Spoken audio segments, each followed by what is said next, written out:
En primeiro lugar, pois moitísimas grazas por estar hoxe aquí na presentación do que é o último libro do amigo Alberto Blanco, Memorias da Brétema.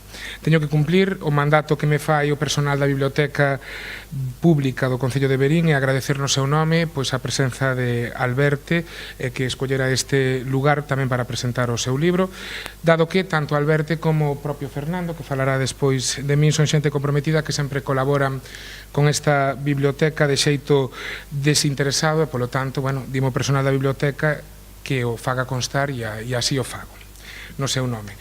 Dito isto, vou a ser tamén tremendamente breve, pois deberíamos rematar este acto alrededor das 8:15 porque hai máis actos na xenda e ainda ten que falar tamén Fernando.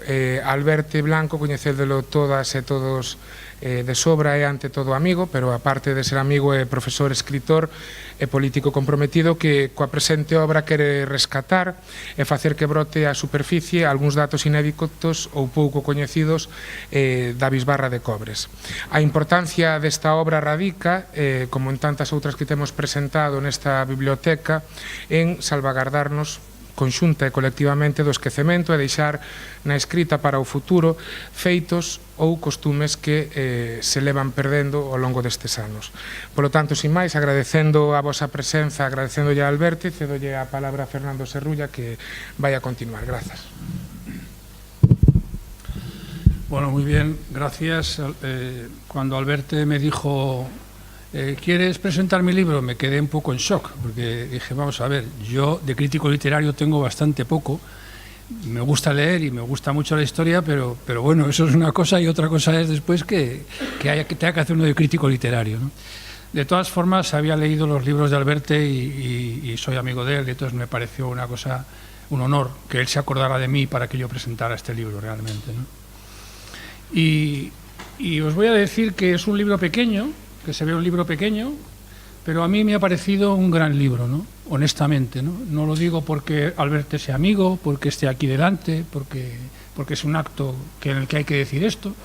Lo digo honestamente porque me ha gustado y me ha sorprendido gratamente, ¿no? Por muchas cosas, ¿no? En primer lugar, porque es muy valiente, ¿no? Ponerse a escribir uno y publicarlo, ¿no? Cuando uno escribe algo, desde la primera frase está hablando de uno mismo, ¿no? Parece que no, pero yo que conozco a Alberto hace muchos años, ¿no? Desde aquellos años que trabajábamos en la revista A Tempo, ¿no?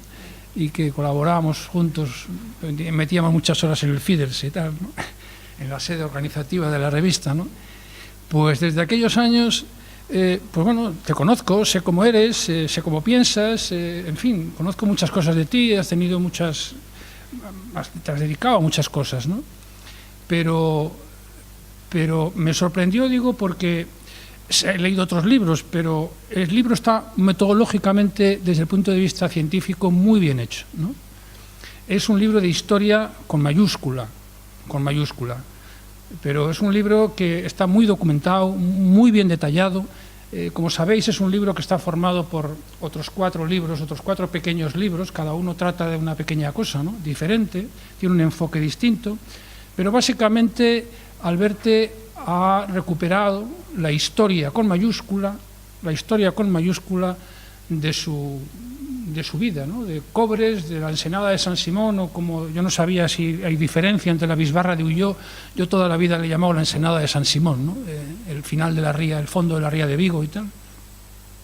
Un sitio espectacular, por cierto, un sitio al que yo, ya antes de saber que Alberto era de allí, yo iba mucho con mi piragua a perderme, a colarme en la isla de San Simón y que luego me echara al guarda, ¿no? Lo he hecho bastantes veces. Bueno, pero digo que me ha sorprendido también porque es un libro que habla de historia con mayúscula, digo, y también de historia con minúscula, de esa historia, de esas historias que hay, de lo que también algunos historiadores llaman, decirme, corregirme si no es así, la microhistoria, ¿no? La microhistoria, esas pequeñas historias de la historia que forman parte de la vida de una persona o de una comarca o de un concello, ¿no? Es algo realmente que Alberto ha sabido llegar a unos detalles que a mí me han dejado muy alucinados, ¿no? Por ejemplo, hay una referencia documental muy interesante de un notario se ha ido hasta los archivos de Pontevedra. Bueno, es increíble. Yo me quedaba alucinado. Además, los documentos están aquí, cada uno puede comprobarlo, ¿no? Y si no, hay unas referencias bibliográficas muy claras en las que cada uno puede confirmar o comprobar o desmentir lo que él dice, ¿no? Es cierto que es un libro íntimo, es cierto que habla también mucho de su vida personal, ¿no? De su vida personal, de su vida familiar, de sus recuerdos, de sus emociones, de su infancia, ¿no? Y esto también, por esto también es muy valiente, ¿no? No sé, yo no me lo he planteado, pero yo no sé si me atrevería a hablar de mi vida, de mi infancia, ¿no? No sé si me atrevería. Hoy a la tarde estaba pensando y decía que realmente es valiente hacer esto, ¿no? Es valiente. No sé si muchos de los que estamos aquí seríamos capaces de contar cosas de nuestra infancia y dejarlas escritas aquí, ¿no? En un libro que va a quedar para siempre, ¿no? Así que es un tema muy interesante, ¿no? Hay uno de los libros, en concreto el segundo libro, Soños, derrotas y otras historias, que a mí me ha llegado particularmente porque trata de unos tíos abuelos de Alberte que sufrieron la represión de la guerra civil. Sabéis que es un tema que a mí, mi tesis doctoral ha tratado sobre este tema, pero es un tema que hace muchos años que le he dedicado mucho tiempo al estudio, y particularmente estudié los casos de muchos que fallecieron en el fuerte de San Cristóbal, en Pamplona, donde los tíos abuelos de Alberte estuvieron presos durante un tiempo, ¿no? Y participaron de la famosa fuga en la que desafortunadamente pues muchos perdieron la vida también, ¿no? Bueno, y voy a terminar ya porque no quiero alargarme mucho, no quiero aburriros. Voy a recomendaros que lo leáis. Es un libro realmente... a mí me ha llegado al sentimiento, ¿no?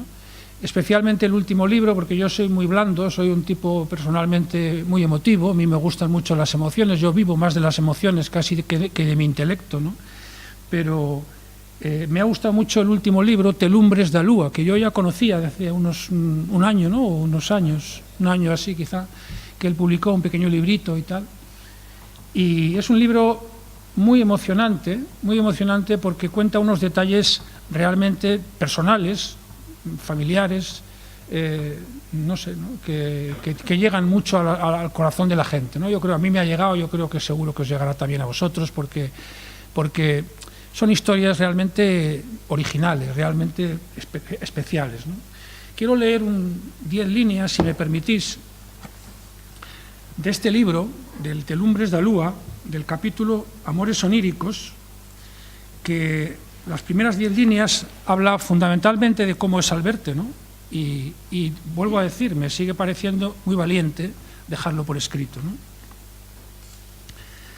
Aquel rapaz marcado, dende a máis curta idade, por las influencias luares e os infortunios da vida, era un ser propenso ao escepticismo, obrigado a adoptar unha actitude preventiva ante o mundo que o rodeaba, unha tendencia só compensada polas ensinanzas positivas e prácticas do entorno familiar, posuidor dun raro optimismo naquela época gris de silencio e soños imposibles. Os valores éticos de lealdade, xustiza e respeto polos demais, inculcados dende os primeiros anos, acompañárono ao resto da vida, igual que a súa proverbial timidez apenas disimulada pola corrección no trato e un coidado sentido da prudencia, ¿no? Esto es un ejemplo, ¿no? Un ejemplo de cómo es Alberte, ¿no? Entonces está perfectamente descrito y es enormemente valiente. Muchas gracias.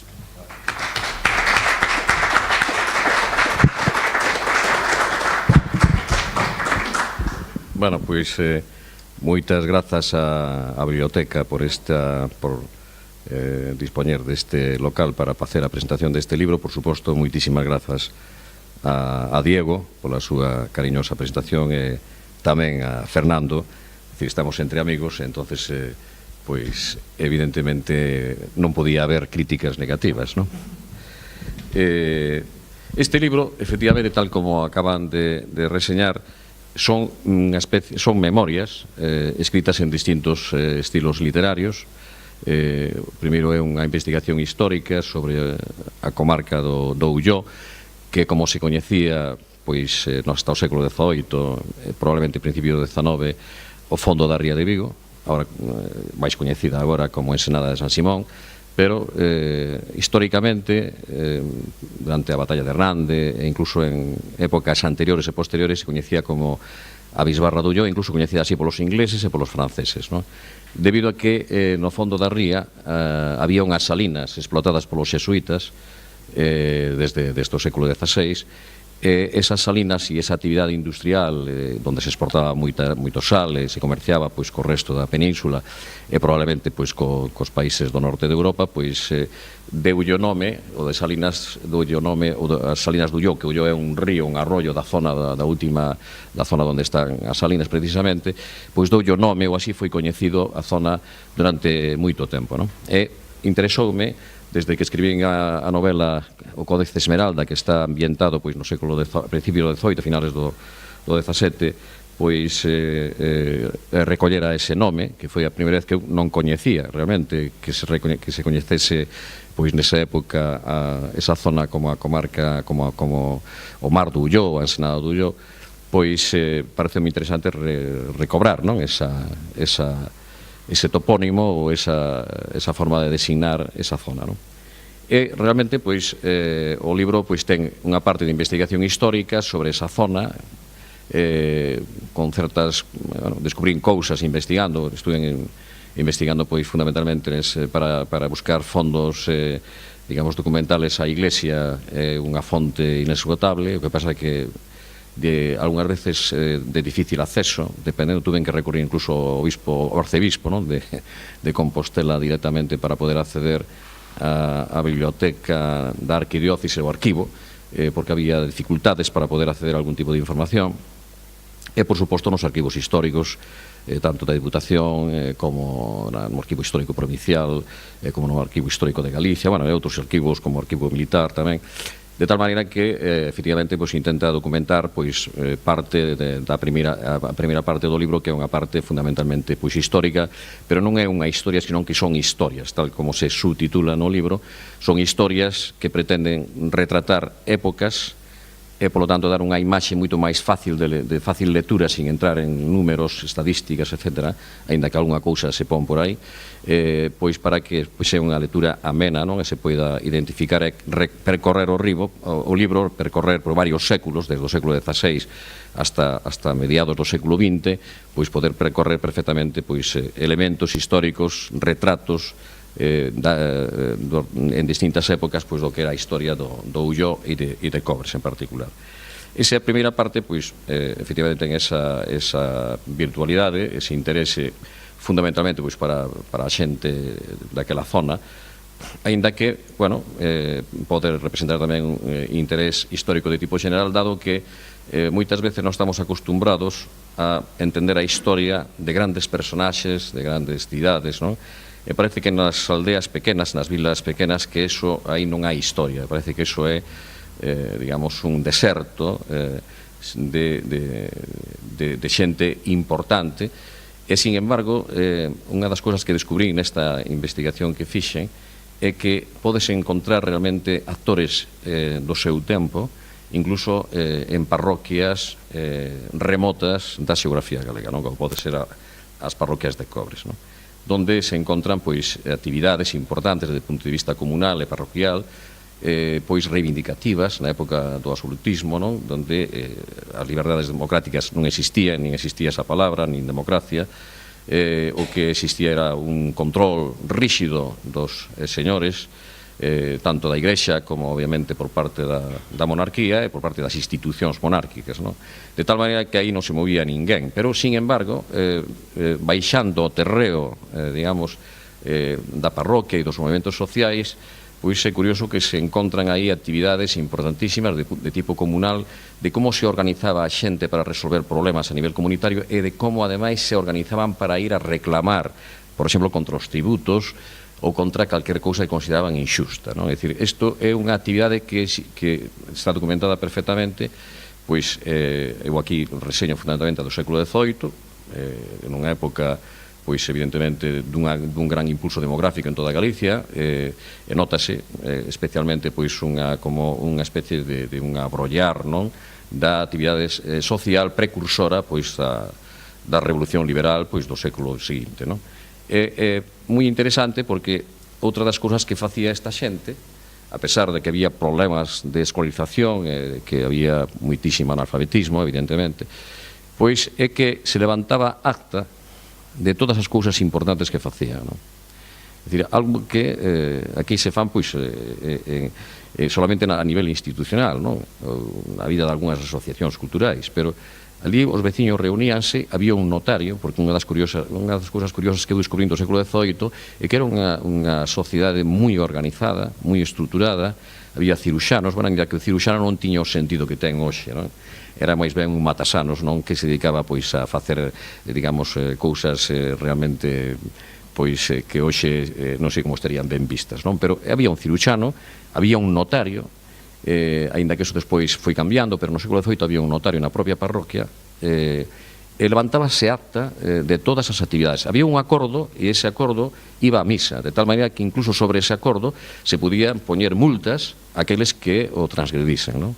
O cal resulta moi interesante pois ver que había un sistema autoorganizativo non recoñecido institucionalmente, pero era a parroquia, o mordomo da parroquia e persoas notables da parroquia eran quen decidían que o que se facía ou non, porque iso estaba abandonado de calquera outro tipo de institución. Solo se non pagabas os dereitos reales, viña por ali pois os justizas do rei e facíanche pagar. Pero se non había ninguna outra actividade, aí te podías matar e morrer de risa, non? E unha gran actividade pois manufactureira, había moitos batáns, tecedoras de liño, moi abundantes na zona, porque con un río moi pequeniño que é o Río Maior, alrededor dese río pois había unha estrutura manufactureira, obviamente artesanal, moi interesante, é moi interesante pois observar que esa actividade pois estaba perfectamente diseñada e que podemos agora varios centos de anos, 300 anos despois, podemos ver que é o que ocurría nun lugar tan remoto como era Cobres. Supoño que nas outras parroquias do país pois que ocurriría 3/4 do mesmo, non? Por lo tanto, ten interese, aínda que sexa unha historia, o sea, un libriño sobre unha zona determinada, como fixo pois Tenorio sobre a aldea galega, pois ten moito interese, porque non solamente hai aspectos de tipo etnográfico, nos que non me parei demasiado, sino sobre a cuestión social e organizativa que ten moito interese e incluso que é exemplar de cara á época actual, non? No que dando, creo que é unha boa mensaxe que nunha época tan remota como é o século XVIII e con a falla absoluta de liberdades, que a xente, a pesar deso, puidese moverse, reivindicar, ir unha comisión delegada a Santiago a solicitar unha audiencia ante, digamos, os xustizas do rei para reivindicar que o que lle estaban metendo de gravamen para tal cousa e tal outra, que era inxusto, non? E que eso pois non debía facerse, non? E, curiosamente, hai que ter en conta que nesa época os trabucos non solamente se lle pagaban ao rei, sino que se lle pagaban tamén á Iglesia a través dos foros, non? E, curiosamente, debido a que a Iglesia e a religión cristiana, a católica, tiña unha influencia determinante sobre a vida e a morte e o máis alá das persoas, os veciños cuidábanse moito de reivindicar fronte á Igrexa, cousa que se foi xa no século XIX foi diferente, non? Digamos que explotou a principio do XIX, explotou xa un sentimento anticlerical clarísimo, non? Influenciado pola Revolución Liberal, pero no século XVIII é curioso que a Igrexa, cando había reivindicacións e había malestar social, o que facía era derivar as protestas hacia os xustizas, non? Hacia o rei. É dicir, irlle a reclamar a Santiago. A mí non me toquedes nada. Entón, el daba yo a bendición e os outros iban todos, pois, perfectamente contentos e, pois, que se enfrentaban, claro, o problema de enfrentarse coa Igrexa era que puñan en perigo a súa salvación eterna, claro. Entonces, eso non podían enfrentarse a esa eventualidade. Que ter en conta que pagaban unha cantidade enorme de trabucos os nosos antepasados no século XVIII á Iglesia. Pagábanselle en especies e en metálico. Realmente era unha cantidade importante. Si hai unha táboa aí onde aparece, digamos, todo o que cobraba a Iglesia, sin contar o que cobraba, digamos, a realeza, pois é realmente unha situación bastante son datos do catastro do Marqués de Senada da mitad do século XVIII, non? É dicir que resulta interesante de alguma maneira pois ir aí. Isto podría ocurrir, pois este dato son datos sobre cobres, pero que seguramente son extrapolables en certa medida, por lo menos as vilas do litoral, e as do interior de Galicia pois non o sei, pero supoño que en unha porcentaxe elevada pois pode ser que sea así, por lo menos nas grandes vilas, non? E despois hai historias moi interesantes, non, sobre que nos dan tamén unha imaxe do que é o país no século XIX coa estrutura provincial e a estrutura centralista española, non, a través das diputacións provinciais, a provincia como digamos unidade do Estado español, como os veciños que se movían fundamentalmente a través das parroquias, ou ben de asociacións de parroquias, ben unha parroquia ou ben grupos de parroquias, que por exemplo Cobre serían dúas parroquias tradicionales, pois cando chegou a esa nova estrutura provincial, pois eles quixeron constituirse en concello, porque eles resolvían todos os problemas desde esa óptica, non había ningunha outra instancia administrativa, non?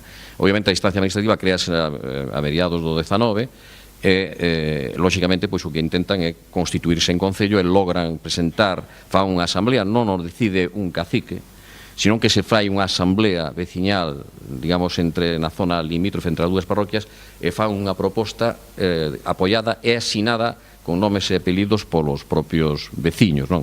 Naqueles momentos cabezas de familia, porque era o sistema que funcionaba naquela altura, non?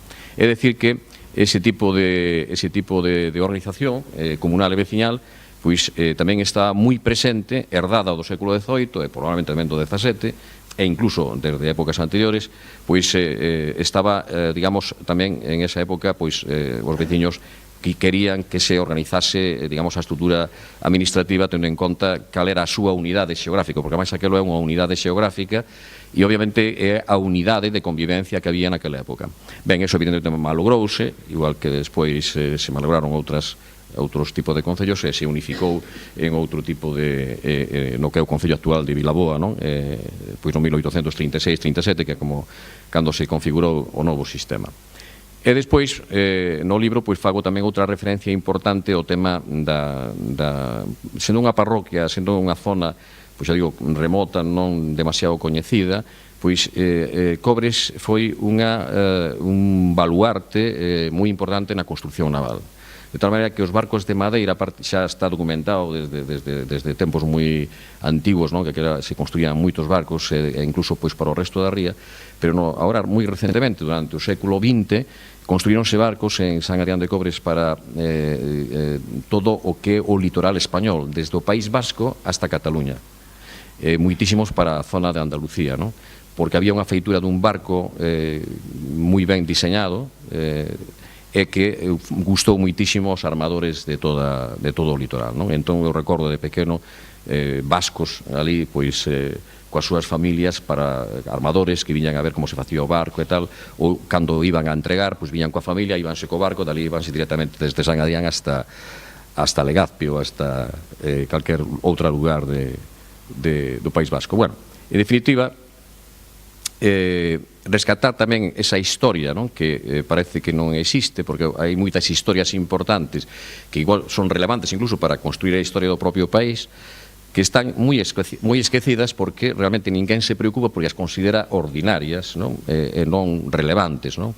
E, sin embargo, pois axudarían incluso a ter unha relevancia importante incluso na propia historia do país, na medida que, por exemplo, esta implicación da carpintería de Ribeira, que é moi importante no litoral galego, por suposto, non solamente en Cobre, sino en todo o litoral, Vigo, por suposto, pero a cuestión é que unha aldea insignificante realmente era a primeira potencia de fabricación máis que Vigo, porque Vigo era en outro tipo de buques, pero en este tipo de buques do Gran Sol, pois era unha potencia importante, fabricou moitísimos barcos nun asteleiro de tipo familiar, non era un asteleiro industrial. Despois, digamos que está o episodio que ti facía referencia antes, pois da Guerra Civil. Importante tamén descubrir, cando empezas a investigar sobre cuestións deste tipo, non? A miña familia, por parte da miña nai, pois eran republicanos, eran socialistas. responsables políticos do sindicato das sociedades agrarias e dos sindicatos do naval, moi comprometidos, obviamente, incluso durante a ditadura de Primo de Rivera, pois coas cuestións sociales. Pois foi importante comprobar como, cando viu a represión, ocurriu que moitos que estaban metidos, obviamente, no bando socialista cambiaron a chaqueta, obviamente, ante a presión do golpe fascista. Pois esta xente, incluso a pesar de que a súa vida estuvo en peligro en varias ocasións, e sobreviviron de milagro prácticamente, porque estuveron a punto de pasealos xa en setembro do 36, viñeron a pasealos e a Guardia Civil, que os coñecía, detuvos antes de que os paseasen e safoulle esa vida, non? E cousas, hai varios episodios que están relatados perfectamente no libro, e a cuestión é como persoas desa época tamén, pois con unha formación reducida, sabían ler e escribir, pero pouca cousa máis, pois foron capaces de ter de enfrentarse ao compromiso histórico de toda unha época. Pois a época republicana fora unha época dun enorme alborozo, non, para a xente, porque consideraban que era unha resposta a todas as loitas que houbera pois no século anterior, nas décadas anteriores, fronte pois ao Estado liberal caciquil, non?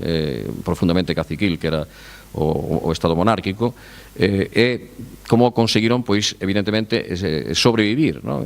Fronte a toda esta barbarie, digamos, da guerra e da represión, e manter o tipo, non? Porque ofreceron ya varias veces cambiar de chaqueta, incluso formar parte do sindicato vertical, porque tiña moita experiencia nese ámbito, e non o fixeron, e foron, digamos, consecuentes coa súa ideoloxía e cos seus principios. E para, digamos, ir rematando, o último libro, non? O último apartado deste volumen, pois é unha serie de relatos, unha serie de 20 relatos sobre a infancia, onde fago un retrato, pois, algo novelado, pero bastante fiel, non? Que son as lembranzas da miña nenez. Evidentemente estamos falando da década dos 50, dos 60, non? Para algunha xente que está aquí isto parece xa a edade de pedra, non? Pero, bueno, é unha época, pois, obviamente, na que eu nací no 51, pois, durante esa década, hasta mediados dos 60, pois, era un mozalbete, e o que fago é retratar como se vivía na aldea, non? Como vivían a xente, distintos persoeiros, distintas persoas. Collo varios exemplos de persoas reais que están aí, son persoas totalmente que xa morreron, pero que son personaxes, como pode ver en Berín ou en calquera outra localidade, non? Personaxes especiais que teñen un inxenio natural, unha inteligencia natural, e que probablemente en outras circunstancias serían persoas relevantes, non? Debido á súa inteligencia e ás súas cualidades, pois, incluso desde o punto de vista intelectual, non? Porque había persoas realmente notables, non? Como algunhas que eu señalo aí, non?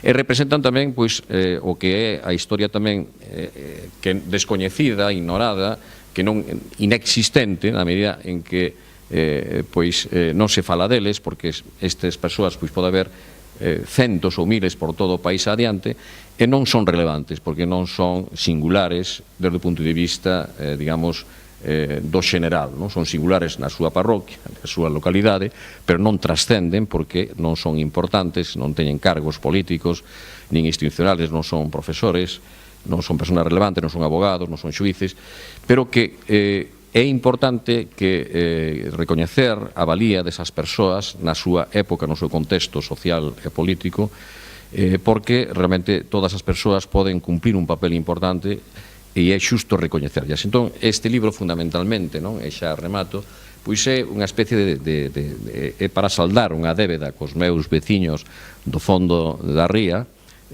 coa miña infancia, a miña mocedade, a primeira parte da mocedade, porque xa despois eu abandonei, digamos, aquela zona como residencia, pois a partir de que marchei a estudiar, pois prácticamente a miña xa foi uns regresos esporádicos, non? Como podo facer agora, non?